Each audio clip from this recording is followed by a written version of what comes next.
I have not eaten in days. The words came out as a whisper, barely sound, just breath shaped into confession. Ethan Rivers heard them anyway. He stood there on the forest trail, his worn axe We still survived. gripped in calloused Barely, hands. thanks to you. The And autumn you. wind moved through the We're Douglas stronger firs together. above him, carrying the scent of coming rain and rotting pine needles. Somewhere distant, a creek rushed over stones.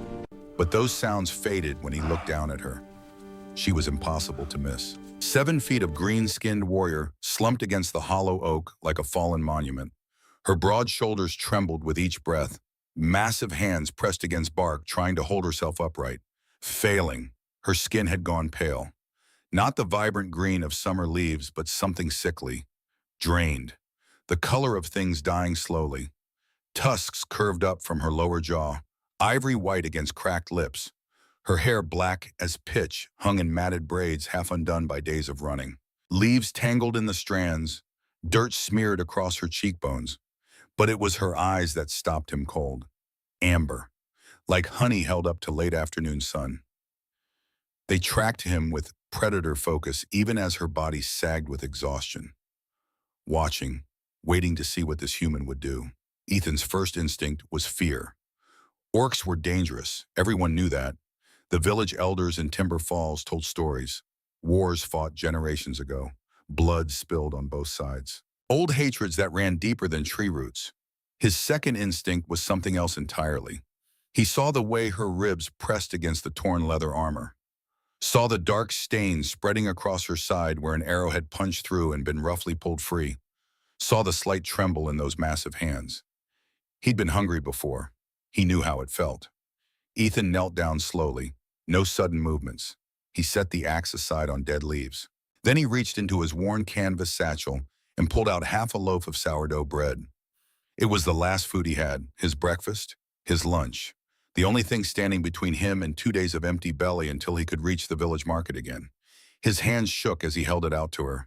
The trembling wasn't from fear, not anymore. It was older than that, deeper. A tremor that started 2 years ago in a burning sawmill and never quite stopped. The kind that lived in muscle memory and waited for moments of decision. The orc woman stared at the bread like it might be poisoned. Ethan broke off a piece, put it in his mouth, chewed slowly, swallowed, showed her it was safe. Then he offered the rest again.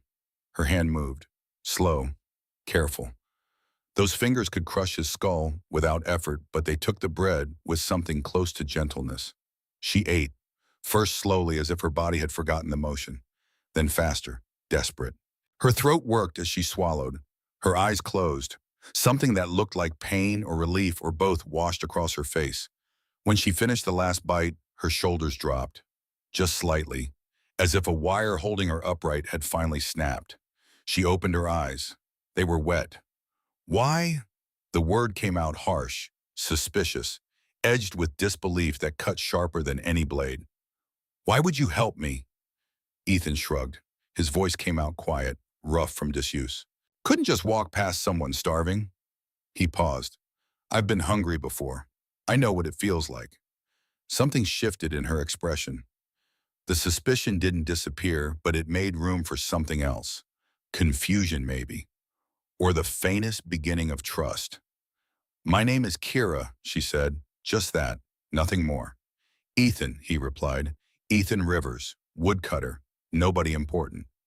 She studied him with those amber eyes, studied his threadbare coat with patches sewn over patches. The axe with its nicked blade, the way he held himself. Careful, cautious, but not cruel. Do you have water? He did, a leather skin half full from the creek. He passed it to her and watched her drink, watched the way her throat moved, watched her wince as if even swallowing hurt. When she handed the skin back, her fingers brushed his. Her skin burned fever hot. Infection, he realized. She was wounded somewhere beneath that torn armor and mud-caked clothing. Wounded and weak and alone in human territory where she had no friends. He should have walked away. Smart men didn't involve themselves with wounded orcs. Smart men protected themselves, kept their heads down, survived. But Ethan Rivers had stopped being smart the day he ran into a burning mill trying to save his father. You need shelter, he said, and medicine. My cabin's about an hour's walk. I can help you there if you can make it. Pride flared in her eyes, hot and immediate. I can walk. She made it 10 steps before her legs buckled. Ethan caught her, or tried to. She was so much larger than him that all he really did was slow her fall. He wedged his shoulder under her arm and braced his feet against the forest floor. She ended up half leaning on him, breathing hard, her weight enough to make his knees shake. I'm sorry. The words came out strangled, furious, as if she'd never had to say them before and hated the taste. Ethan shook his head. Nothing to apologize for. We'll go slow. They did, step by agonizing step. His shoulder burned with her weight, his lungs ached. His own hunger made his head swim. The scent of her sweat and blood, and something earthy like stone and rain filled his senses. But he didn't let go. He kept one arm around her waist, or as far around as it would reach, guided her through the forest toward home. She didn't speak during the walk, neither did he, but he felt her watching him, felt the intensity of her gaze on the side of his face, felt her trying to understand why a human would do this. He was wondering the same thing himself. Ethan Rivers had learned about loss early. His mother died when he was 8. Fever took her in 3 days. His father, David Rivers, a quiet man who worked the carpenter's trade, had shut down afterward, closed off like a house boarded up for winter. They'd lived together in a kind of polite silence, father and son bound by grief and necessity, but not much else. The mill fire happened on a Tuesday. Ethan remembered that detail with razor clarity. Tuesday evening, just after sunset. The sky still holding on to the last purple threads of daylight. He'd been in the workshop finishing a chair. Oak, simple design, steady work for steady hands. Then the bells started ringing. By the time he reached the mill, the whole structure was ablaze. Orange flames punching through windows, black smoke rolling up into the twilight. Heat that pushed against his face like a living thing. The smell of burning wood and something worse. Something that smelled like meat. His father was inside. Someone said he'd gone back for the ledgers, the mill owner's precious records, numbers on paper that somehow mattered more than living flesh. Ethan had run in after him. The smoke grabbed his lungs immediately, thick, choking, the kind that turned air into poison. He'd pulled his shirt up over his mouth and pushed deeper. He found his father pinned under a fallen beam. The man's eyes were wide, terrified. His mouth moved, but no sound came out. Just smoke and pain. Ethan grabbed the beam, pulled. His hands blistered instantly from the heat. The wood wouldn't move, wouldn't budge. He pulled until his vision went dark at the edges.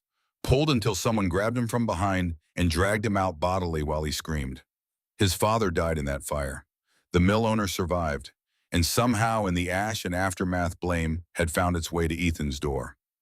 Careless with the lamps, they said, always had his head in the clouds. The owner said it loud enough and often enough that people started to believe it. The girl Ethan had been courting, Sarah Chen, with dark hair and a laugh like bells, stopped coming around. 2 months later, she was engaged to the merchant's son. She'd looked at Ethan once across the village square. He'd seen it in her eyes clear as daylight. She believed the rumors too. So he'd left, built a log cabin on the forest's edge with salvaged wood and bitter hands. Became a woodcutter because trees didn't judge him and solitude didn't spread lies. He'd been alone ever since. Sometimes late at night when the fire burned low and the wind howled outside, he wondered if he'd spend the rest of his life this way. Alone, forgotten, carrying guilt for a fire he didn't start and grief for a father he couldn't save. But he'd made a kind of peace with it. He helped when he could, left extra firewood at old widow Hannah's door without knocking, pulled a boy out of the creek last summer when he fell through thin ice. Small things, quiet things, because if he couldn't save his father, maybe he could save someone else. Maybe that could be enough. When he saw Kira starving against that tree, all he'd thought was, not again. Not when I can help. He didn't know her story yet, didn't know she was royalty. All he knew was that she needed help, and he had 2 hands and half a loaf of bread. That had been enough to start. The cabin squatted at the edge of Cascade Wilderness like a wounded animal trying to hide. One room, maybe 400 square feet, walls built from salvaged timber and prayers. The thatched roof sagged in the middle, patched with moss and tar. Smoke leaked from the chimney in thin, apologetic wisps. Inside, the space held everything Ethan owned. A cot with blankets worn transparent, a table with 3 legs, and a stack of books propping up the 4th. A stone hearth that struggled to keep the autumn cold at bay. Shelves holding a few chipped dishes, some dried herbs tied in bundles, and 5 books with cracked spines. It wasn't much, but it was clean. He'd learned that from his father. No matter how poor you are, there's no excuse for dirt. Ethan guided Kira to the cot and helped her sit. She lowered herself down with a grimace that told him everything about the pain she was carrying. He hovered awkwardly, unsure what to do with an injured orc warrior in his home. "I need to check your wound," he said. His voice came out hesitant, respectful, asking permission. In Timber Falls, the healer never asked, just commanded. People's time was too valuable to waste on pleasantries. Kira nodded. Ethan knelt beside the cot. Carefully, so carefully, he lifted the edge of her leather armor. His hands were rough from work, calloused and scarred, but his touch stayed gentle. He hissed when he saw the wound. A deep gash in her side where an arrow had torn through. The flesh around it was red and angry, hot with infection. Pus gathered at the edges. The smell of it, sweet and rotten, made his stomach turn. "It's bad," he said quietly. "I'll need to clean it properly or you'll get sicker. This is going to hurt. Can you handle it?" Kira almost laughed. She'd been in battles, taken wounds that would kill most males. Pain was an old companion, a familiar guest at the table. "Do what's needed," she said. Ethan gathered his supplies, water heated over the fire until it steamed, clean cloth torn from what looked like his only spare flannel shirt, blue and worn soft with age, herbs crushed into paste in a wooden bowl, yarrow for bleeding, comfrey for healing, echinacea for infection. The scent of crushed herbs filled the small space, sharp and green. When he cleaned the wound, Kira didn't flinch. But it hurt. Gods, it hurt. The infection had gone deeper than she'd thought, burrowing into muscle, spreading its poison through her blood. Ethan worked in silence, his face concentrated, his hands steady despite the tremor that never quite left them. When he packed the wound with herb paste and wrapped it tight with bandages, Kira felt the fever already beginning to break. Orcs healed faster than humans, something in their blood, their bodies built for surviving battle. But even so, this would take days. "You need rest," he said, "and real food, not just bread. I'll make soup." Kira watched him move around the tiny kitchen space. He cut vegetables she didn't recognize. Wild onions, root vegetables dug from the forest floor, added them to a pot with water and a handful of dried venison. Worked with quiet efficiency, never wasting motion. The smell of cooking broth slowly replaced the scent of infection. "What are you making?" when she asked. "Vegetable soup, nothing fancy, but it's warm, filling." When it was ready, he poured her a bowl and brought it to her. The bowl was chipped. The spoon was wooden and carved by hand. His work, she guessed. The soup smelled like earth and comfort. She ate slowly, savoring it. In the royal halls of Iron Peak, meals had been elaborate affairs. 7 courses, exotic spices, presentations meant to impress visiting dignitaries. This soup was simple, humble, honest. It was the best thing she'd eaten in weeks. Ethan sat on the floor with his own bowl, leaving her the only chair. He ate without talking, giving her space. Kira studied him in the firelight.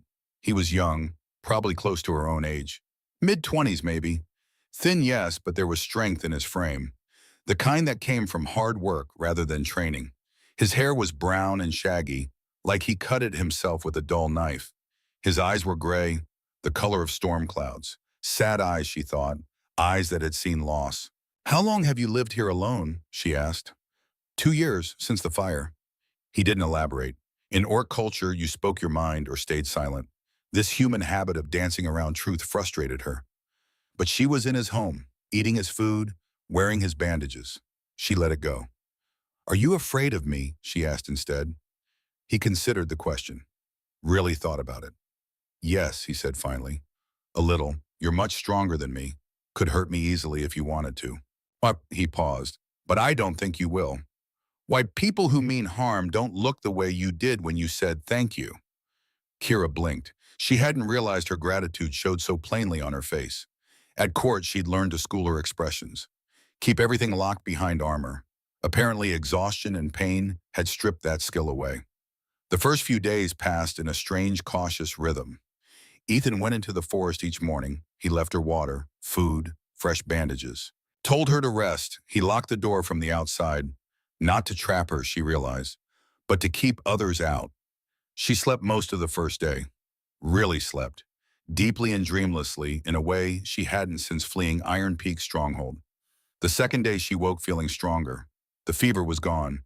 The wound still ached, but the sharpness had dulled to something manageable. She explored the cabin.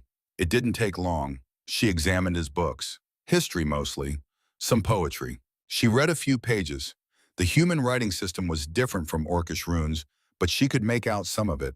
When Ethan returned that evening, he found her sitting up. Reading, he looked surprised. Then pleased. "You can borrow any of them," he said. That night they ate together again. She asked him about the book, A History of the Eastern Kingdoms. He explained what she didn't understand. She shared what she knew of those kingdoms from the Orcish perspective. Their histories didn't match. The humans painted orcs as invaders. The orcs remembered defending their territory from human expansion. They didn't argue about it, just acknowledged the different truths. It was the most honest conversation Kira had had in years.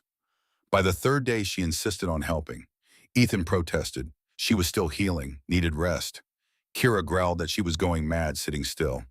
In the clans, warriors didn't rest unless they were dying. She was not dying. He relented. Let her help prepare food. She was terrible at it. In Iron Peak, servants cooked. Princesses commanded armies. She burned the porridge black, filled the cabin with acrid smoke. Ethan opened the door and windows coughing. He didn't scold her, just showed her how to stir properly, how to watch for bubbles, how to know when it was done. She learned. The next morning she made porridge that was merely mediocre instead of charred. Ethan told her it was perfect. She knew he was lying, but she appreciated it anyway. The language lesson started by accident. She gestured at the water skin and used the Orcish word, castor. Ethan repeated it, mangled the pronunciation completely. Kira laughed, actually laughed. The sound surprised her, rough and genuine, like thunder rolling distant over mountains. His accent was terrible. He grinned, sheepish, asked her to teach him properly. So she did, taught him water fire bread home, taught him the words for honor and strength and clan. He taught her human words in return, taught her kindness, a concept orcs didn't have a direct word for, taught her hearth, which meant more than just fireplace, meant warmth, safety, belonging, taught her friend. She stumbled over that one. Friend. The vowel sound didn't exist in Orcish. Her mouth couldn't quite shape it right. He was patient, repeated it slowly. She tried again. When she got it right, he smiled. That smile did something strange to her chest, made it tight and warm all at once. The physical closeness crept up on them. It started with necessity. She needed help changing bandages. He had to touch her skin, her side, the wound. His hands were always careful, clinical, but she felt every point of contact like a brand. Then she helped him chop wood, insisted despite his protests, showed him how to position his body for more power, stood behind him, adjusted his grip on the axe handle, felt his warmth through his worn shirt, the scent of him sawdust in wood smoke and something clean like rain. He went very still when she touched him, like a rabbit sensing a fox. She stepped back, apologized. Orc culture was more physical, casual touch was normal. She'd forgotten humans were different. "It's fine," he said. His voice came out rough. At night they sat by the fire, she on the cot, he on the floor. The space between them shrank each evening, first 3 feet, then 2. Then their shoulders almost touched.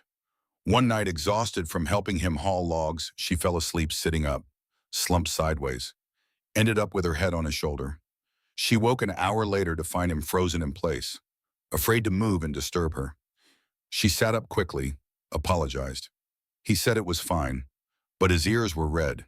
2 weeks passed like that, 2 weeks of quiet mornings and shared meals, of language lessons and laughter, of the space between them growing smaller while something larger grew in its place, something neither of them had words for yet. On the 12th day, Kira's wound had healed enough that she could move without pain. The infection was gone. Her strength had returned in steady measures. She was outside gathering firewood when she heard them. 3 sets of footsteps, moving through the forest with purpose, not trying to hide. Her warrior instincts screamed danger. She moved toward the cabin, quick and silent. Ethan was inside preparing lunch. He looked up when she entered. saw her expression. What? She put a finger to her lips, pointed to the door. He went pale. How many? He whispered. 3. Armed, coming here. The footsteps stopped outside the cabin. A voice called out, Orcish language, harsh and commanding. Princess Stoneheart, we know you're here. Come out. King Gareth offers mercy if you surrender now. Kira's jaw clenched. Ethan looked at her, questions in his eyes. Princess. She ignored him, drew her sword from where it leaned against the wall. The blade sang as it cleared the scabbard. The sound of it filled the small space. Stay inside, she commanded. Her voice had changed. Authority, command, the voice of someone used to being obeyed. She stepped outside. 3 orcs stood in the clearing, black leather armor, no insignia. Faces she recognized from the palace guard. Assassins her brother had turned. I'm not going back, she said. The lead assassin smiled. We weren't sent to bring you back. He drew his blade. The other 2 followed. They attacked as one. Professional, coordinated, lethal. Kira met them like a storm. The first assassin came high. She parried, twisted. Her blade opened his throat before he could recover. He fell. The second and third separated, trying to flank her. She spun low, took the second one in the gut, pulled the blade free in a spray of blood. The third hesitated, just for a second. Seeing his companions fall so fast, that hesitation cost him his life.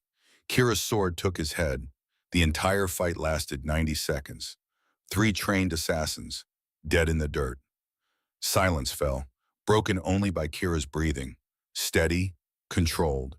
She cleaned her blade on the third assassin's cloak, sheathed it, turned back to the cabin. Ethan stood in the doorway, his face white as snow, eyes wide, hands gripping the doorframe like it was the only thing keeping him upright. He'd watched the entire thing, watched her move like death given form, watched her kill 3 men without breaking a sweat. She saw the fear in his eyes. Something in her chest cracked. Ethan, she started. He took a step back. You're... He couldn't finish, couldn't find the words. Yes, her voice came out quiet. I'm a warrior, a trained fighter. I've killed before. She paused. And I'm Princess Kira Stoneheart, 3rd daughter of King Aldrich, 3rd in line to the throne of Iron Peak. The confession hung between them. Ethan stared at her, at the blood on her armor, the easy way she stood among corpses, the command in her voice. Everything made sense now. The bracelet, the way she carried herself, the fact that assassins were hunting her. She'd been royalty the entire time, and he'd been too blind to see it. You lied to me, he said quietly. Yes. For 2 weeks. Yes. Why? Kira's hands clenched. Because I needed you to see me, not the crown, not the politics, not the 3rd princess of a kingdom that's falling apart. Her voice cracked. I needed someone to look and to see Kira, just Kira. She took a step toward him. He didn't move, didn't step back, but didn't step closer either. Everything between us, she continued, every moment, every laugh, every word, it was real, the most real thing in my life. Ethan looked at her for a long moment, at the woman who'd laughed at his terrible pronunciation, who'd burned porridge and swept his floor, who'd fallen asleep on his shoulder, at the warrior who'd just killed 3 men to protect them both. I need time, he said finally, to understand this. Kira nodded. Okay. They stood in the clearing, 3 corpses between them, the truth laid bare, and neither of them knowing what came next. The morning of the 15th day, Kira woke to find Ethan already gone. The cabin felt emptier than usual. She sat up. The wound in her side pulled, but didn't scream. Almost healed now. Orc blood doing its work. The bodies from 3 days ago were buried in the forest, deep, far from the cabin. Ethan had helped despite his fear, despite the questions still churning behind his gray eyes. They hadn't talked much since the fight. Ethan went about his work, chopped wood, checked traps, made meals, but the easy comfort between them was gone, replaced by careful distance. She understood. He'd seen her kill, seen what she was capable of, learned she'd been lying by omission for 2 weeks. Trust once broken took time to rebuild. She found the breakfast he'd left, porridge, an apple, water in the clay cup. She ate slowly. The porridge was better than hers had ever been. She smiled despite everything. When Ethan returned near midday, he found her standing, dressed. The cot neatly made. She'd swept the floor with the old broom. He stopped in the doorway, surprised. "You should be resting," he said. His voice was careful, polite. The warmth from before was missing. "I've rested enough." Her voice came out firm. "Warriors don't lie still unless they're dying. I am not dying." He opened his mouth to argue. She crossed her arms, all 7 feet of her. Green skin returned to its proper color. Amber eyes steady. He closed his mouth. "What can I do?" she asked. "You don't have to." "I know, I want to." Something in her tone made him pause. He looked at her for a long moment, then nodded. "Help me with the wood, if you're strong enough." "I am." They worked together that afternoon. The silence between them was different now. Not comfortable, not easy, but not hostile either. Just careful. Ethan showed her how to stack the logs properly, how to strip bark for kindling, how to split the stubborn pieces that refused the axe. She learned quickly. Her hands, built for sword hilts, adapted to the feel of rough wood. The smell of fresh sawdust filled the air. Pine resin stuck to her fingers. They didn't talk much, just the rhythm of work, the sound of steel biting timber. When the sun started its descent, painting the sky in shades of copper and rust, they returned to the cabin. Kira tried to make dinner. She burned it, not as badly as the first time. But the bottom of the pot still came away black, and the soup tasted like smoke. Ethan tried it anyway, made a face he couldn't quite hide. Kira caught it. She laughed, not the surprise sound from days before. This was bigger, fuller. It rolled out of her like thunder across open sky. Ethan stared at her. For the first time since the fight, something in his expression softened. "Your face," she said, still laughing. "You look like you ate in a boot." "It's not that bad," he lied. "You are terrible at lying, Ethan Rivers." He grinned despite himself. "Yeah, I know." They made new soup together. This time she followed his instructions exactly. Stirred when he said stir, added water when he nodded, tasted the broth and adjusted the salt under his guidance. It came out edible, almost good. "See," Ethan said, "you're learning." I had a good teacher. Something passed between them in that moment, something warm and fragile, like the first green shoot pushing up through late winter snow. The distance wasn't gone, but it had shrunk, just a little. That night, sitting by the fire, Kira pointed to the axe leaning against the wall. "Castor," she said, then paused. "No, that's water." She frowned, searched for the Orcish word. "Drakmar." Ethan tried to repeat it. It came out mangled, wrong. Kira's laugh came easier now, less surprised, more natural. "No, no, Drakmar, your tongue goes here." She tapped her tusks. "I don't have those," Ethan pointed out. "Then you will sound ridiculous forever." He tried again anyway, closer this time. She nodded approval. "What's the human word?" she asked. "Axe," she repeated it perfectly. Of course she did. "Teach me more," she said. So he did. Wood, fire, bread, home. She taught him the Orcish words in return. Strength, honor, clan, blood. "What about kindness?" Ethan asked. Kira paused. "We don't have a word for that." "What do you mean?" "In Orcish culture, we have words for honor, for duty, for the strength to protect your clan. But kindness," she shook her head. "Kindness implies giving without expectation, helping when you gain nothing. That's exactly what kindness is. Orcs don't think that way. Everything is transaction, alliance, debt." Ethan looked at her. "Is that how you see this, a transaction?" "No." The word came out quiet, certain. "That's why I don't have a word for it." She met his eyes across the fire. The flames crackled between them, sending up sparks, filling the cabin with the scent of burning pine. "That's why it scares me," she said. The confession hung in the air. Ethan didn't look away. "It scares me too," he said. Outside, the wind picked up, whistling through the trees, a storm coming in from the mountains. Neither of them moved. The next morning, Kira insisted on helping him chop wood. Real work this time, not just stacking. Ethan hesitated. "You're still healing." "I'm fine." "Kira, I'm fine." That tone again, the one that said arguing was pointless. He handed her the axe. She took it, tested the weight, nodded. "Your stance is wrong," she said, watching him position himself at the chopping block. "I've been doing this for 2 years." Incorrectly. He raised an eyebrow. She stepped behind him, close enough that he could feel her presence, the heat of her body, the scent of stone and rain that seemed to cling to her skin. "Here." Her hands settled on his shoulders, massive and warm. "Your weight is too far forward. You're using arms when you should use your whole body." She adjusted his stance. Her hands moved to his arms, repositioned them. Ethan's heart kicked against his ribs. "Like this," she said. Her breath stirred his hair. "Let the axe do the work. Guide it. Don't force." She stepped back. The cold air rushed in where her warmth had been. "Try now," she said. Ethan swung. The axe bit clean through the log, split it perfectly down the center. He looked at the two halves, then at her. "That was better," she smiled, small but real. "You learn quickly." "Had a good teacher." Her smile widened.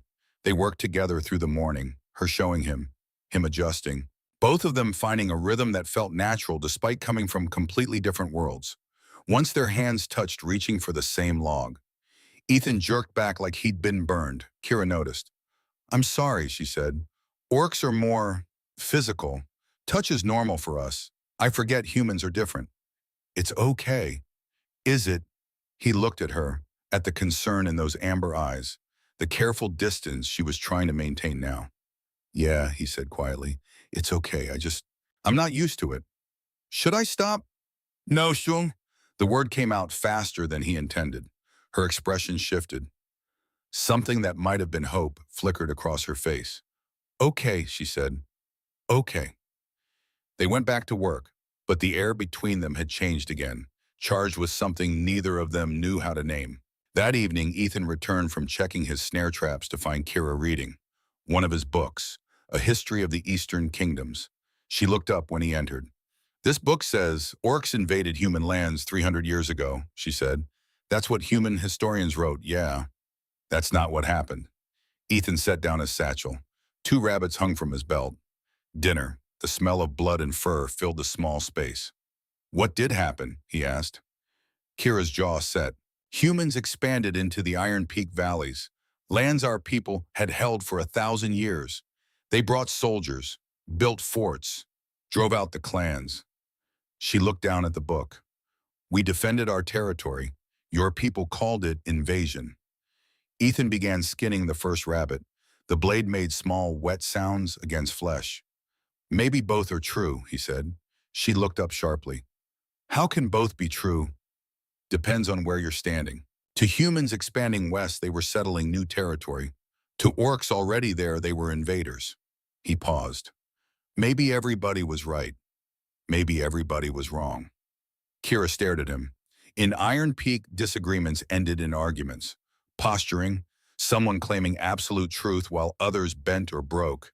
This human just acknowledged both sides. "You don't judge," she said slowly. "Who am I to judge? I wasn't there. Don't know what it was like." He continued working on the rabbit. "All I know is what's in front of me now." "And what's that?" He looked at her. "Someone who needed help.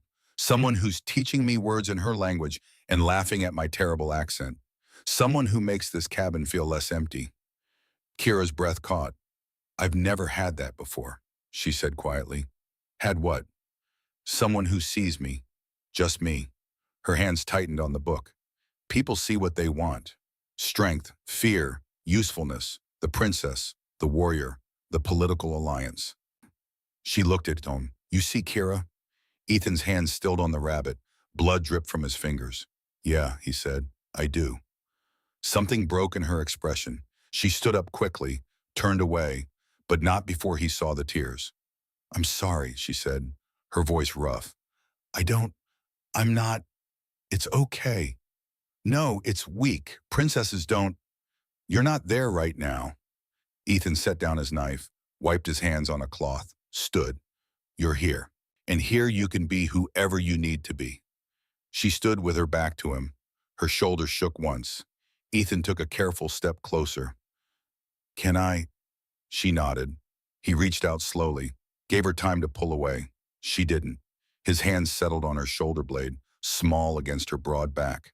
She turned, looked down at him with those amber eyes swimming with tears she refused to let fall. He reached up with his thumb, gentle, wiped away the single tear that escaped. His hand looked tiny against her green cheek. "You're allowed to feel things," he said quietly, "even princesses." She laughed. It came out wet and broken. "How did you know what? That I was—" She trailed off. Ethan's hand dropped. He stepped back, looked at her properly. "I didn't know for sure, but after the fight—" He gestured vaguely. "The way you moved, the way you commanded, and that bracelet." He pointed to the gold circlet on her wrist. "That's not common jewelry. That's royal." She touched the bracelet, her mother's, the only thing she'd taken when she fled. "Are you afraid now?" she asked. "No." "Why not? Because you're still Kira, still the person who laughs when I mispronounce words, still the person who burned porridge and swept my floor without being asked." He paused. "Whatever title you have doesn't change that." She looked at him for a long moment, then she closed the distance between them, wrapped her arms around him. Careful, like she was afraid of breaking something fragile. Ethan hesitated for just a heartbeat, then hugged her back. His arms didn't reach all the way around her, but they tried. They stood like that while the afternoon light shifted across the cabin floor, the smell of herbs and blood and the coming storm mixing together. Two people from different worlds, finding something in each other they hadn't known they needed. The beating happened on the 18th day. Ethan went to Timber Falls to trade his cut wood for supplies. Kira wanted to come, but he convinced her to stay. Too risky. People asked questions. He should have been back by noon. The sun was setting when he finally pushed through the cabin door. Kira looked up from the soup she was making. Not burning, actually making properly. Then she saw him. Blood on his shirt, lips split and swelling, his left eye already purpling. He walked stiff, favoring his right side. The smell of blood, fresh and sharp, filled the cabin. She was across the room in 2 strides. "Who did this?" "It's nothing." "Who?" Her voice came out like a growl. Ethan flinched, not from fear, from pain. She gentled immediately, hands hovering, wanting to help, afraid of hurting him worse. "Some men from town," he said finally. "The mill owner's sons. They saw me buying extra food, asked questions." "What did you tell them?" "That it was for me." "They didn't believe you." "No." Kira's hands clenched into fists. "I'll kill them." "Kira, I'll march into that town right now and break every bone in there." "No." The word came out sharp, final. Ethan caught her wrist. His hand couldn't circle it, but the touch stopped her. "It'll make things worse," he said. "They hurt you because of me. That's my responsibility. I made the choice to help you. I don't regret it." "Why?" The word burst out of her, desperate, angry. "Why endure this for me? You gain nothing. You lose everything. Your safety, your peace. They beat you, and you just accept it." Ethan was quiet for a moment. His hand dropped from her wrist. He moved to the table, sat down carefully, his ribs screaming. "I need to tell you something," he said. "About the fire, about what really happened." Kira sat across from him, waited. The fire in the hearth popped. Ethan's hands jerked. "My father worked at the sawmill," Ethan began, his voice steady but distant, like he was reading from a script he'd memorized long ago. "Good man, quiet. We didn't talk much after my mother died, but we had an understanding." He looked at his hands, at the scar running up his right forearm, shiny and puckered, old burn tissue. "The fire started on a Tuesday evening.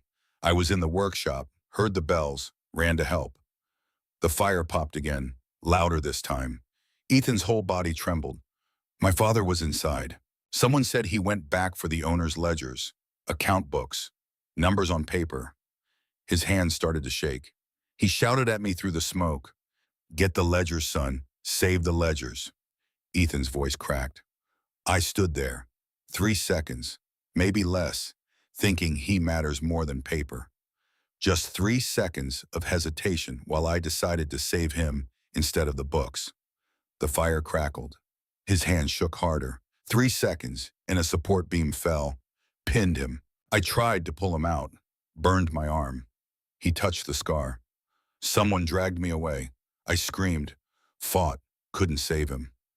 He looked up at Kira, his eyes wet, reflecting the firelight. 3 seconds of doing the right thing. And my father died anyway. The owner blamed me, said I was careless with the lamps, said if I'd gotten the ledgers like I was told, the fire would have been contained.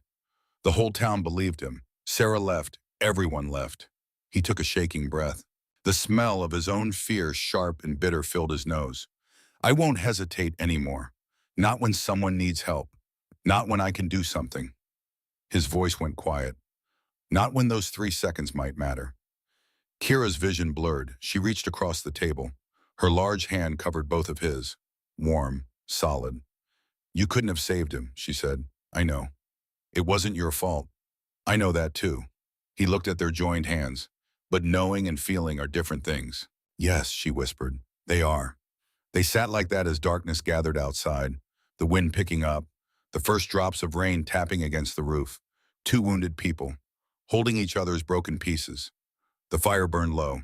Eventually Kira stood, moved around the table, knelt beside his chair so they were eye level. Thank you, she said. For what? For not hesitating. For me. She leaned forward, pressed her forehead against his, an orcish gesture. Deep respect. Trust. The scent of her stone and rain surrounded him. Ethan closed his eyes, let the contact ground him. Who are you really? He whispered. Tell me everything. Kira pulled back slightly, met his eyes. My father was King Aldrich Stoneheart, ruler of Iron Peak for 40 years. He died 2 months ago. Heart gave out. Her voice steadied. My eldest brother Gareth should have shared power with the council.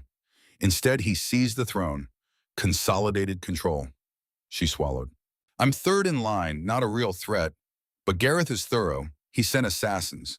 When I killed them, he announced my betrothal to Victor Blacktusk, a warlord 3 times my age who collects wives.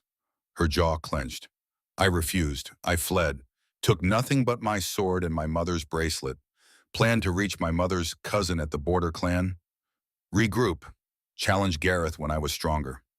The arrow wound, Ethan said. His hunters caught me at the border. I fought. Won, but barely. She touched her side. Been running ever since. 3 weeks in human lands, hiding, starving, until I found that tree. She looked at him.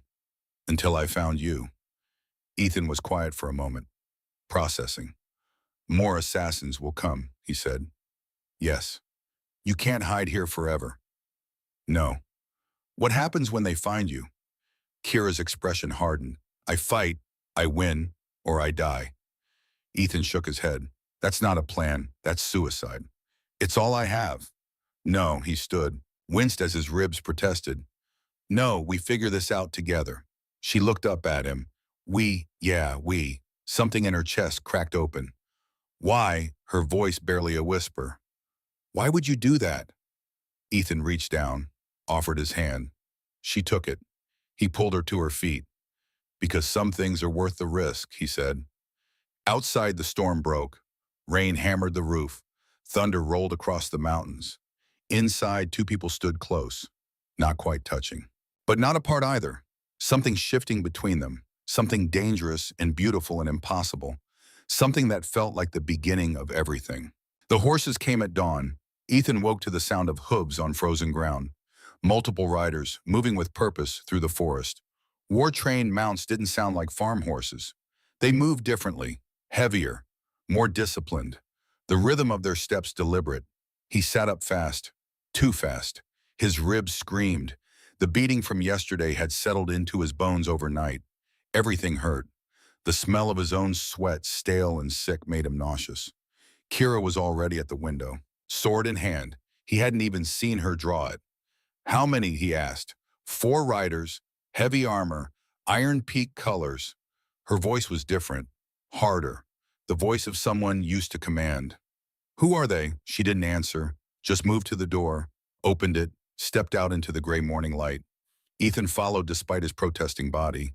The riders emerged from the tree line, 4 orcs on massive war horses. Plate armor that caught the weak sunlight and threw it back in sharp gleams. Weapons that looked like they'd seen real use. Banners bearing a sigil Ethan didn't recognize. A mountain peak crossed with hammers. The lead rider dismounted, old, maybe 50. Scars mapped across his face like geography. One eye milky with age, the other sharp as broken glass.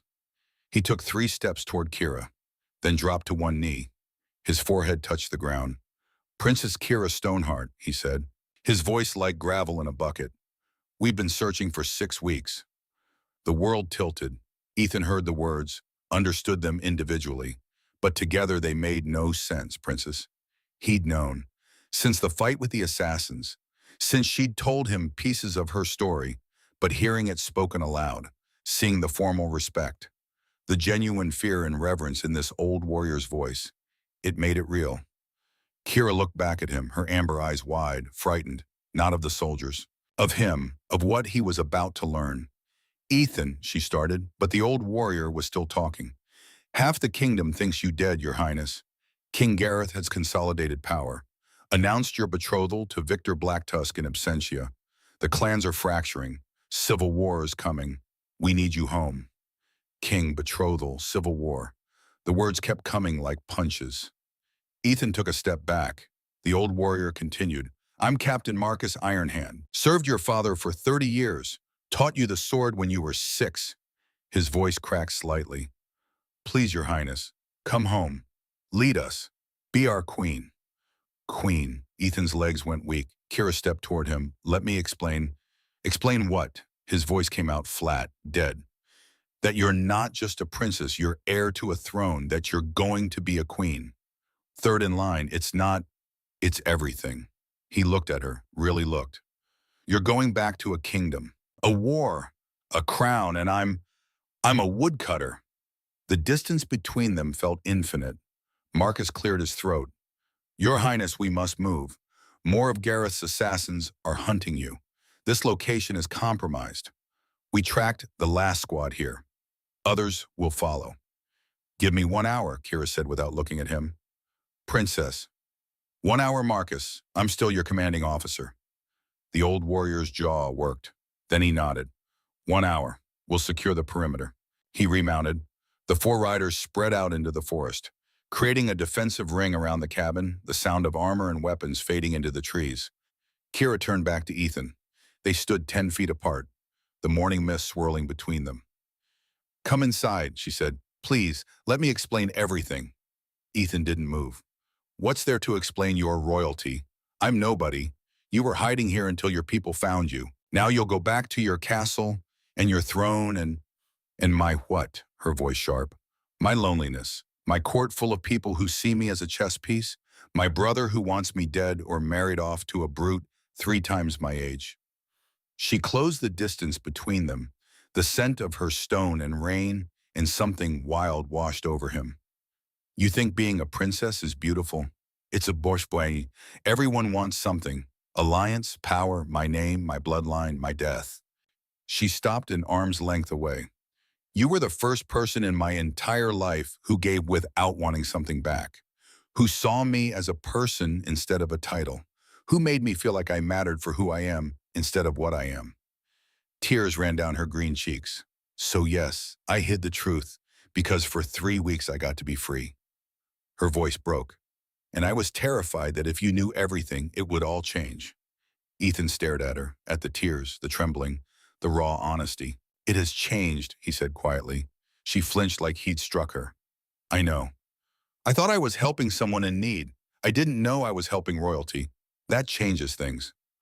Why I'm still the same person who... Are you, the question came out harsh. "Because the woman I knew didn't have armies hunting her, didn't have kingdoms waiting for her, didn't have a crown in her future. None of that matters. It's all that matters." His voice rose. Pain flared in his ribs, but he didn't care. "You're going back to a war, to politics and power and people who will kill for that throne. And you want me to what? Come with you, watch you become queen, while I'm what? The human who helped you once." Kira's hands clenched. "I can't stay," she said finally. "My people need me. Civil war is coming. Thousands will die if I don't challenge Gareth for the throne." "I know. I have to go back." "I know that too." She looked at him. "What happens to us?" Ethan's throat closed. He turned away, looked at the cabin, his home. The place he'd built with grief and isolation and quiet determination to survive alone. The place that had felt less like a prison these past 3 weeks. I don't know, he said. Behind them from deep in the forest came a sound. A whistle. Sharp. Urgent. Marcus's voice carried through the trees. Contact northeast, multiple hostiles. Kira spun, drew her sword in one fluid motion. The blade sang, the sound of it cutting through the morning air. Stay inside, she commanded. Then she was running. Ethan stood frozen for 3 seconds. 3 seconds of calculation. Of weighing risk. Of that familiar paralysis that had cost him his father. Not again. He grabbed his wood axe from beside the door. Ran after her. The battle was already raging when he reached the clearing. 6 orcs in black leather. No insignia. Silent and deadly. Moving like shadows given form. Assassins. Marcus and his guards fought desperately. Steel rang against steel. Blood already stained the frozen ground. The smell of it, copper and salt, hung thick in the air. One assassin broke through the line, headed straight for Kira. She met him head on. Their blades clashed. Once. Twice. She was faster. Her sword took him in the throat. He fell gurgling. 2 more came at her from different angles. Coordinated. Professional. She spun, parried the first. Couldn't reach the second in time. His blade arced toward her unprotected side. Ethan didn't think. Just moved. The wood axe came up, blocked the strike. The impact jarred his entire body, sent lightning up his already injured ribs. He tasted blood. The assassin's eyes widened in surprise, then narrowed in contempt. A human, with a woodcutter's axe. This would take seconds. He swung again. Ethan tried to parry. Too slow. The blade caught him across the forearm. Opened a line of fire next to his old burn scar. Blood spilled hot down his arm. He stumbled back. The assassin advanced, raised his sword for the killing blow. Kira's blade took his head off before it fell. The body dropped. She whirled, cut down another assassin, then another. Marcus and his guards finished the rest.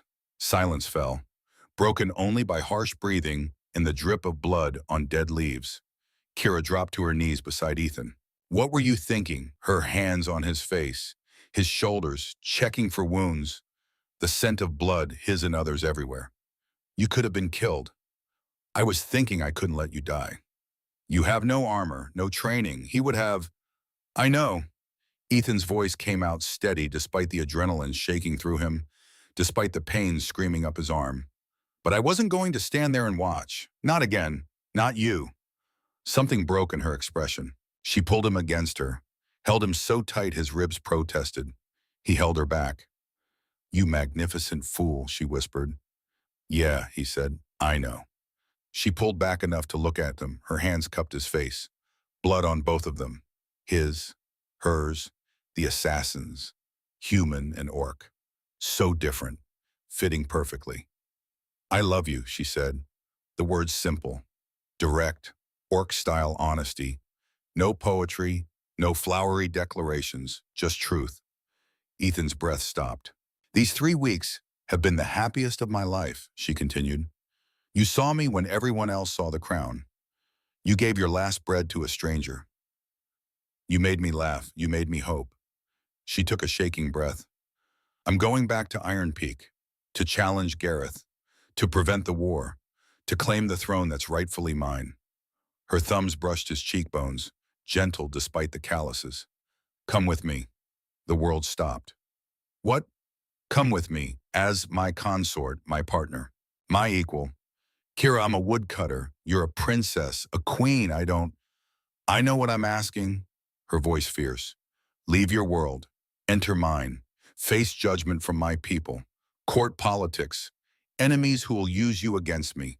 Constant danger. Then why? Because I don't want to rule without you.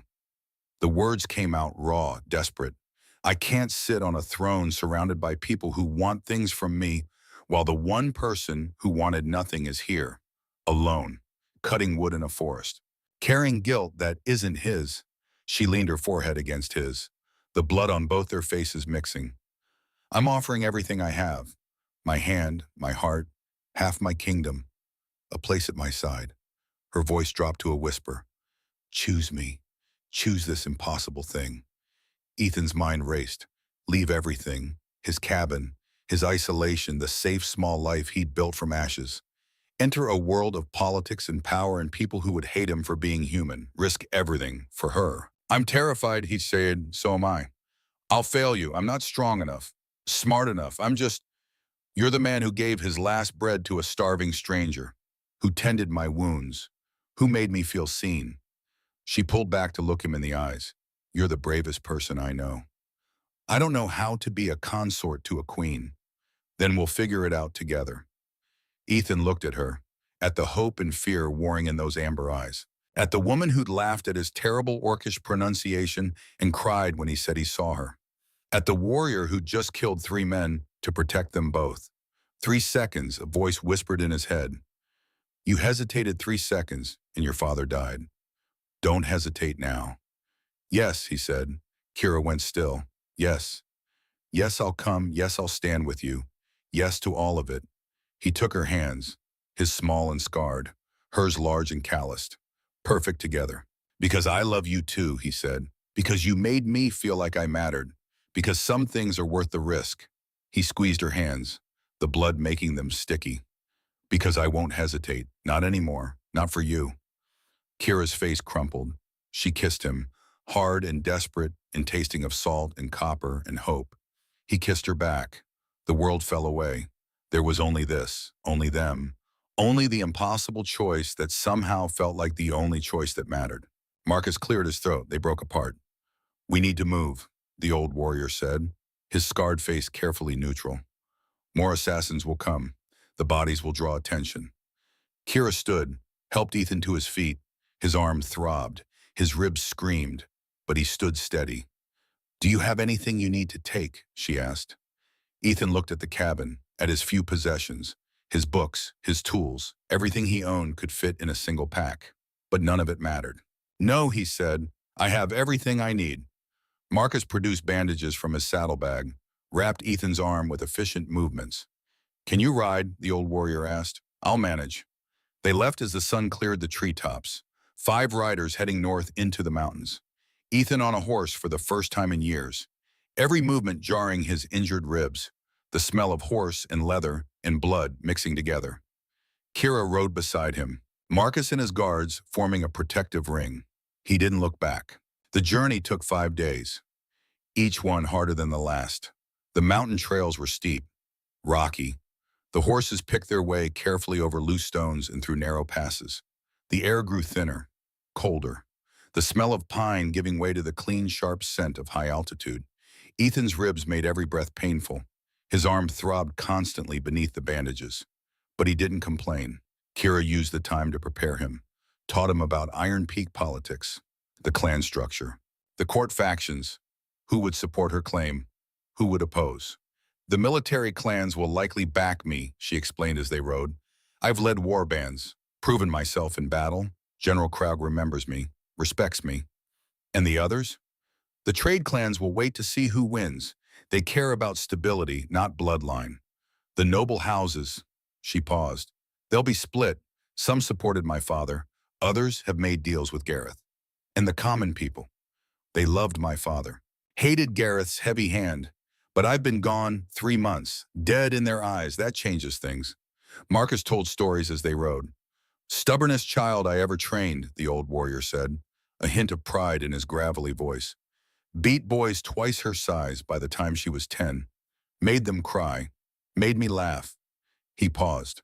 First time she cried was when her father refused to let her lead a war band at 15. Said she was too young. She didn't speak to him for a month. Ethan learned who she'd been before loneliness shaped her, started to understand the cage she'd lived in. On the 3rd day, Ethan went quiet, the weight of what he'd agreed to settling on his shoulders like stones. Kira noticed. What's wrong? I don't belong in your world. You belong with me. That's all that matters. What if I'm a liability? What if I drag you down? What if they hate me so much it costs you the throne? She turned in her saddle to face him fully, the afternoon sun behind her, her face in shadow. Then we'll face it together, but you won't. I know your strength, even if you don't. How can you be so sure, Bada? Because you didn't hesitate when that assassin came for me. Because you're riding into a kingdom that will judge you and you're doing it anyway. Because you're brave enough to be terrified and still choose love. She reached over, took his hand. That's the kind of strength kingdoms are built on. On the fifth day, they crested a ridge. Iron Peak stronghold spread below them. Ethan's breath stopped. It was carved into the mountain itself. Stone and iron merged with living rock. Waterfalls cascading down fortress walls hundreds of feet high. Gates that could hold back armies. Defensive positions built over generations. The smell of forge fires and stone dust carried on the wind, home to 60,000 orcs. The seat of power for an entire kingdom. That's where you're from, his voice barely a whisper. That's where we're going. She took his hand. He squeezed back, terrified but committed. The gates opened as they approached. Word had spread, the lost princess returning. Crowds lined the streets, orcs of all ages, warriors in armor, merchants in fine clothes, craftsmen in leather aprons, families with children. They began to chant, Princess Kira, Princess Kira. The sound rolled like thunder through stone corridors, echoing off walls, building in volume. Ethan felt the weight of thousands of eyes, most on Kira, some on him, the human, the outsider. He heard the whispers. Who's that? A human. Why would she bring a human? They reached the palace, massive, ancient, more stone and iron than Ethan had imagined possible. The smell of old fires and older stone. History pressed into every surface. Hundreds of orcs packed inside the great hall. Nobles in elaborate armor. Warriors bearing clan sigils. Court officials in formal robes. And on the throne sat Gareth Stoneheart, 7.5 feet of muscle and ambition. Their father's nose. Their mother's cold eyes. Scars across his knuckles. The crown sitting awkward on his head like it didn't quite fit. He stood as Kira entered. Where have you been, Dee? His voice boomed, filling the hall. 6 weeks I've held this kingdom together while you sent assassins to kill me. Kira's voice cut through his bluster like a blade. While you announced a betrothal I never agreed to. While you seized a throne that wasn't yours to take. Lies. Marcus stepped forward. I found her in human lands, wounded, hunted. We were attacked twice by assassins bearing Iron Peak blades. Your blade masters, your majesty. The title came out like an insult. Murmurs rippled through the court. Gareth's jaw clenched, his story crumbling. Then his eyes found Ethan. Looked him up and down. The sneer that crossed his face made his contempt clear. What is the human doing here? The words dripped with disdain. Kira's hand went to her sword. Watch your words, brother. Ethan stepped forward, his heart hammering, every eye in the room turning to him, the smell of his own fear sharp in his nostrils. But his voice came out steady. My name is Ethan Rivers. I gave aid to Princess Kira when she was injured. I'm here at her invitation. Laughter from some corners. Mockery. A human in the palace absurd.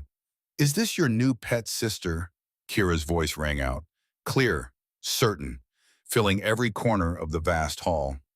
I invoke my right by blood and tradition. I challenge Gareth Stoneheart for the throne. Silence. Then case. Objections, arguments, court factions shouting over each other, the sound deafening. Kira waited for the noise to die. Then she spoke again, each word deliberate. And when I win, Ethan Rivers will be my consort. The explosion of sound was deafening. Consort. A human. Impossible. Disgraceful. The bloodline. An ancient orc woman stood, 90 if she was a day, blind, white hair like spider silk, but her voice cut through the chaos like a blade through flesh. I am Grandmother Thorn, keeper of the old laws. She turned toward Ethan, though she couldn't see him.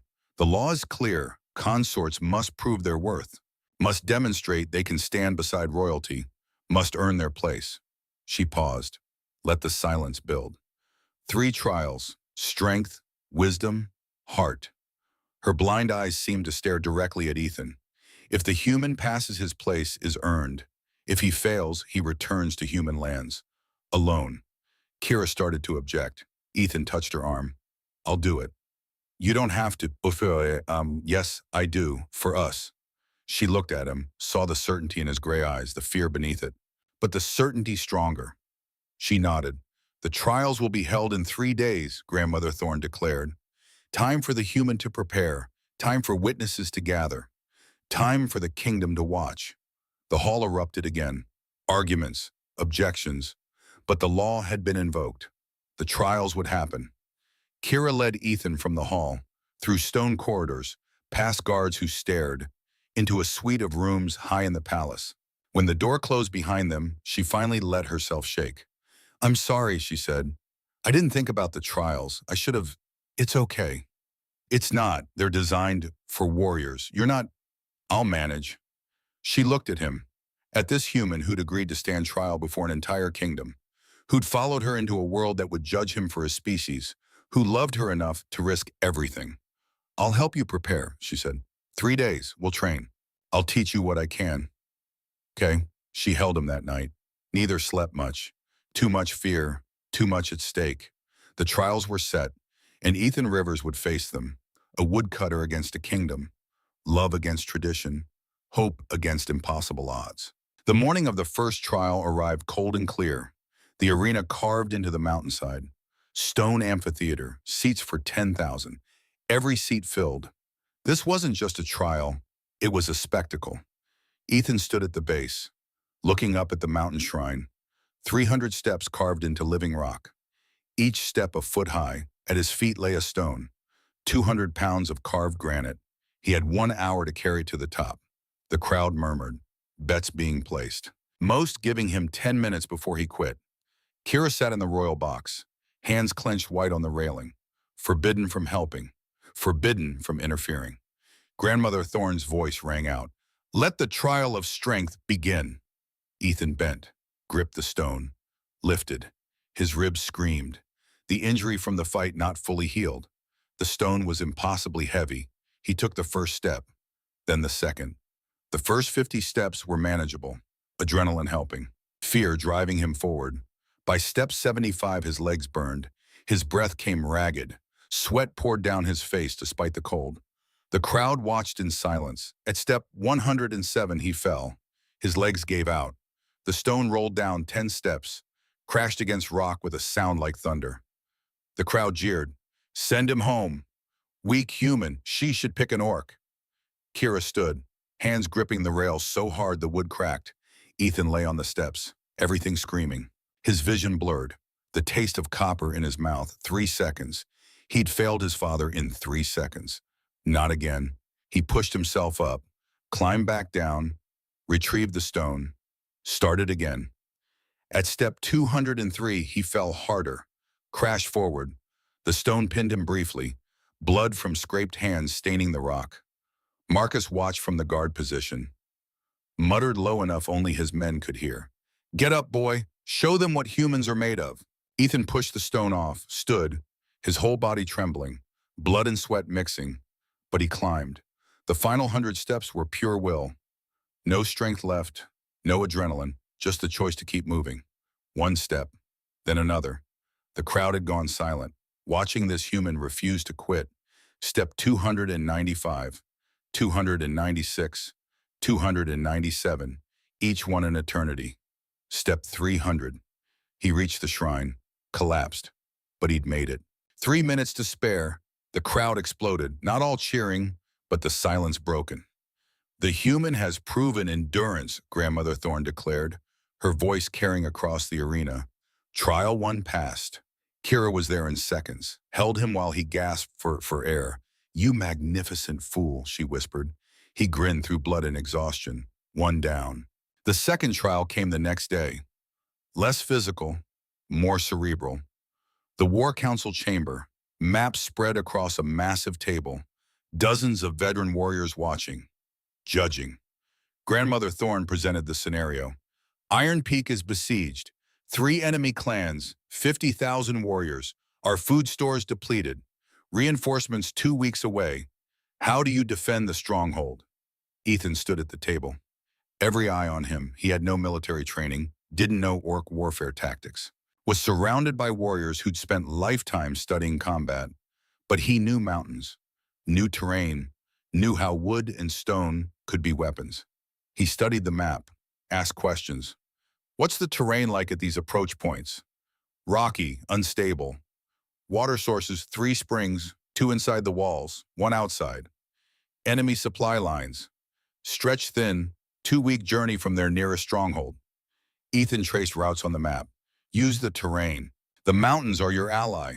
Controlled avalanches here and here, he pointed. Block 2 of the 3 approach routes. Force them into this valley. That valley is our weakest point, General Craig objected, which is why they won't expect you to defend it. Set up guerrilla positions in the rocks. Hit their supply lines. Make them fight the mountain, not just your warriors.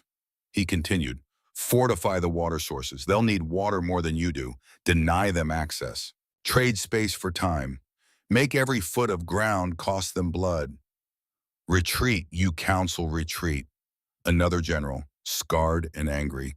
I counsel survival. You can't win a direct fight outnumbered 5-1, but you can make them bleed, make them question if Iron Peak is worth the cost, make them fight winter and hunger and terrain. He met their eyes. Hold for 2 weeks.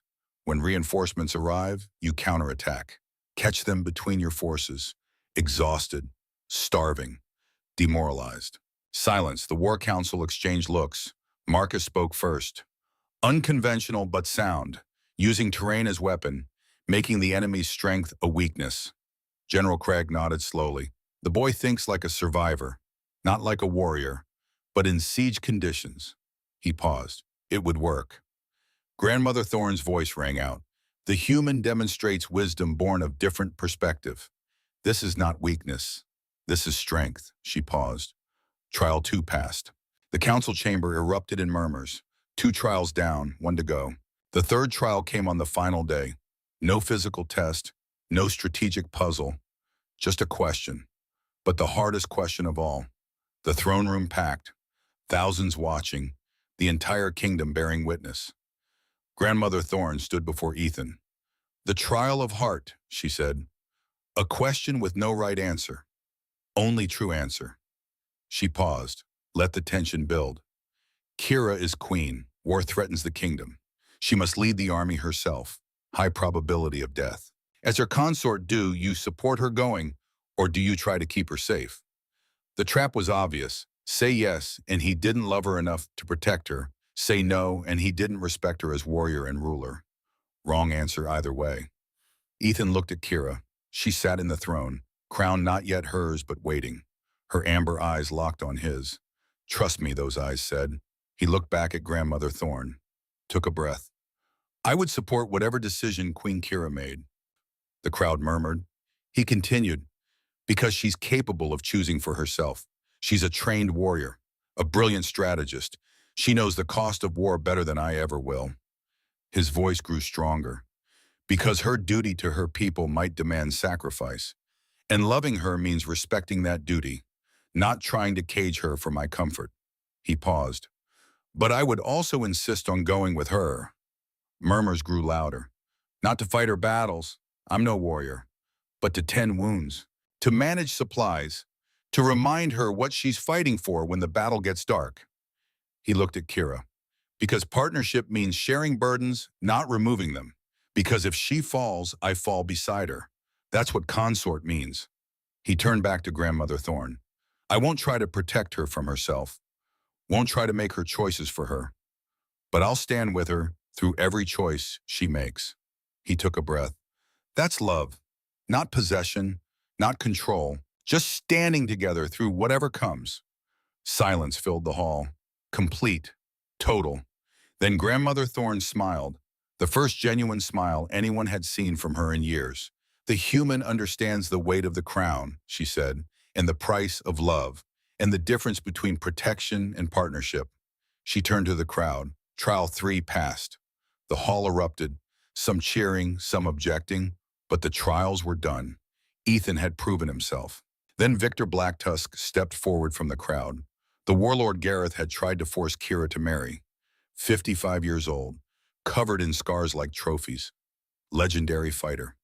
The smell of old blood and violence clinging to him like a cloak. I invoke ancient challenge, right, he growled. The hall went silent. I won't accept a human consort unless he can defend his claim. Victor's voice carried to every corner. Single combat. To yield or death. Now. Kira shot to her feet.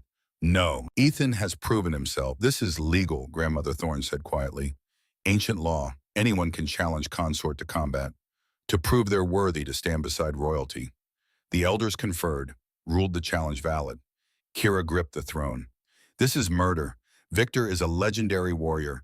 Ethan has no chance. Victor smiled, cold, cruel. Then perhaps he shouldn't have agreed to marry above his station. Ethan stepped forward. I accept. Ethan, no. I accept the challenge. Kira was at his side in seconds, gripped his shoulders. Don't do this. I'll find another way. There is no other way. He touched her face. You know that. He'll kill you. Maybe, but I have to try. Why? Because I won't hesitate. Not anymore, not for you. She held him, right there in front of the entire court. I can't lose you, she whispered. You won't. How can you be sure? Because some things are worth fighting for. The combat was set for dawn. That night, Kira held Ethan in her chambers. Neither slept. She told him stories of her childhood. He told her about his father. They memorized each other's faces, just in case. Dawn came too soon. The arena filled. 10,000 orcs crowding the stands. This would be spectacle or execution. Victor entered in full battle armor, dual war axes, each weighing 40 pounds, scars across his chest like a map of violence. The smell of weapon oil and old leather. Ethan entered in borrowed leather armor that didn't fit, a single sword he barely knew how to use. The morning sun cold on his skin. The fight was brutal from the first moment. Victor tested him with light strikes. Ethan parried clumsily. The third strike disarmed him, sword flying 20 feet away. The crowd roared. Pick it up, Victor said. I want this to be sporting. Ethan retrieved his sword. Victor struck again. Blow number 2 knocked him down. Hard. He got up. The pattern continued. Blow 3, down, up. Blow 4, down harder, up. Blood ran from his nose. His lips split. A gash opened on his forehead. The taste of copper flooding his mouth. He kept getting up. Kira watched from her seat, tears streaming down her face, hands gripping the rail, forbidden from interfering. Every time he fell, she flinched. Every time he rose, she held her breath. On the 7th knockdown, Ethan struggled to his knees, swayed, blood pooling beneath him. The smell of it sharp and hot. He looked up at Victor through swollen eyes. Is that all you got? Something shifted in Victor's expression. He lowered his axes, stared at this broken human who refused to stay down. Why Lisawa? He asked, not shouting, genuinely curious. Why keep standing? You can't win. Everyone knows it.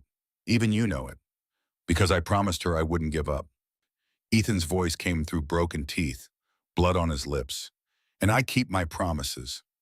Victor looked at Kira, at the tears on her face, at the way she was half out of her seat, torn between protocol and love. He looked back at Ethan, at this human on his knees, beaten, bloodied, unbroken. You fight not for glory, Victor said slowly, not for honor, not for the throne. He paused. You fight for her. Ethan nodded. Yeah. Victor turned to the crowd. His voice rang out across the arena. I have killed hundreds. Warriors who begged for mercy. Warriors who offered gold. Warriors who pleaded for their lives. He pointed at Ethan. This human has not begged, has not bargained, has not yielded. He lowered his axes. He fights for love, pure and simple. No glory, no gain, just her. He looked at Kira. That is a consort worthy of a queen. He turned and walked away, left Ethan kneeling in bloody sand. The crowd erupted. Victor had never shown mercy. Never. This was unprecedented. Kira ran to Ethan, caught him as he collapsed. Healers rushed forward. The challenge was satisfied. The opposition had no more moves. Ethan had passed every test, survived every challenge. The court would have to accept him. 1 week later, time for wounds to heal, for the kingdom to prepare. Kira faced Gareth in trial by combat for the throne.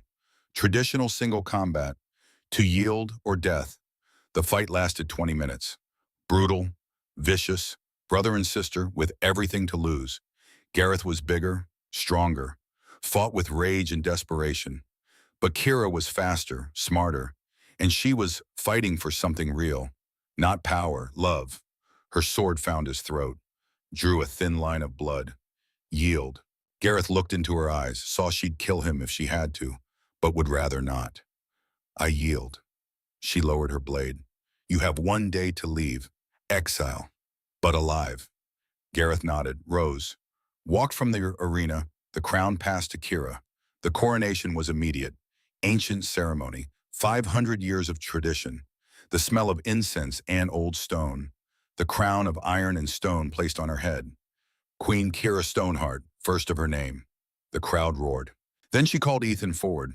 He walked out in formal attire that still didn't quite fit, his injuries mostly healed, the scars adding to the ones he already carried. He knelt before her. She raised him up, placed the consort's circlet on his head. Gold and simple, kissed him in front of 60,000 orcs. Some cheered, some frowned, all witnessed. The statement was clear. She'd chosen. They would accept it or leave. Most chose to stay. Spring in Iron Peak, flowers blooming in the mountain gardens, the smell of apple blossoms and fresh rain. Ethan had found his place, human relations advisor, negotiating trade agreements with human territories, improving relations that had been hostile for generations.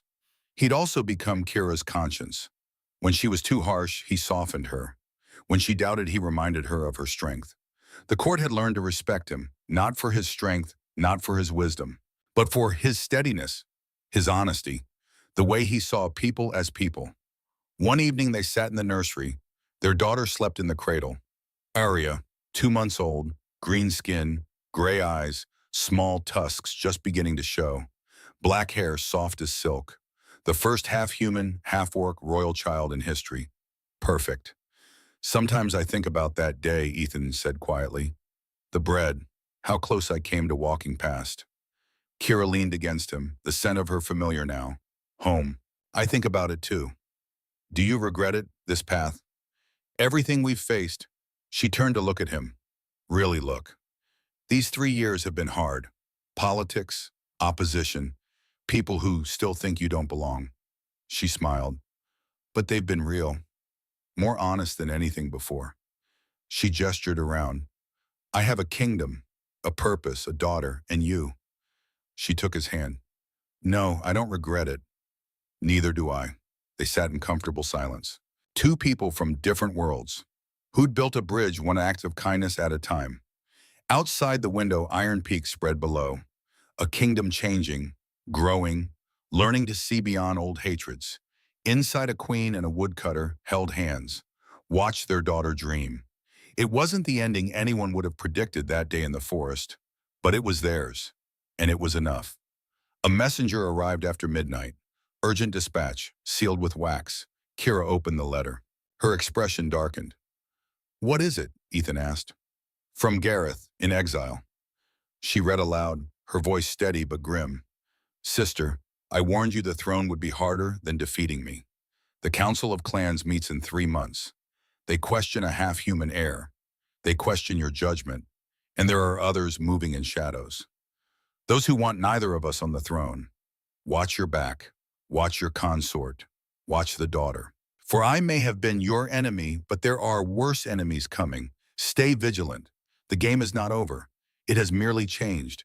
She looked up, met Ethan's eyes. It's starting, she said. Ethan reached for her hand, his grip steady, strong. The tremor that had plagued him for 2 years was gone. Healed. Then we face it together, he said. She squeezed back. Outside, the night deepened, stars wheeling overhead, the mountain wind carrying the scent of coming storms.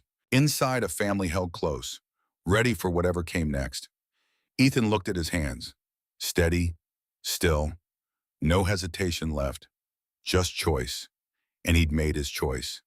He'd chosen love, chosen courage, chosen this impossible life with this impossible woman and their impossible daughter. And he'd do it again, every time, without hesitation.